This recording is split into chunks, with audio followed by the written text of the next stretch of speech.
Բարեկամներ, նայեք Երեմիա 23:4-ի այս գեղեցիկ խոսքին. «Եվ նրանց վրա հովիվներ պիտի կանգնեցնեմ, որ նրանց հովվեն, եւ նրանք այլևս պիտի չվախենան եւ չզարհուրեն, եւ պիտի չպակասեն, ասում է Տերը»։ Աստված այսօր ունի այս հովիվներին, որոնք կերակրում են հոտը,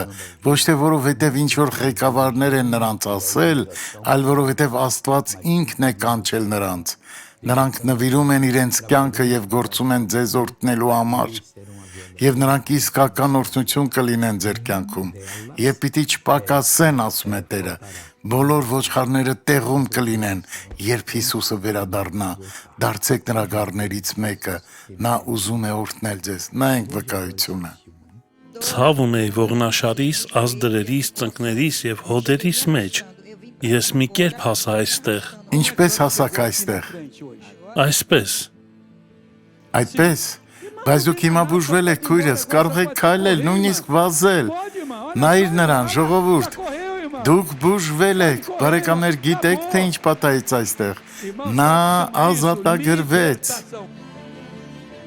Հայր, մենք աղոթում ենք, մենք կարգադրում ենք եւ պահանջում ենք, որ բոլոր չարիքները հենց հիմա հեռանան այս կյանքերից եւ այլևս երբեք չվերադառնան։ Ես հիմա հրամայում եմ Հիսուսի անունով, իսկ դուք բարձրացրեք ձեր ձեռքերը եւ ասեք. «Շնորհակալություն, Տեր, ես հավատում եմ»։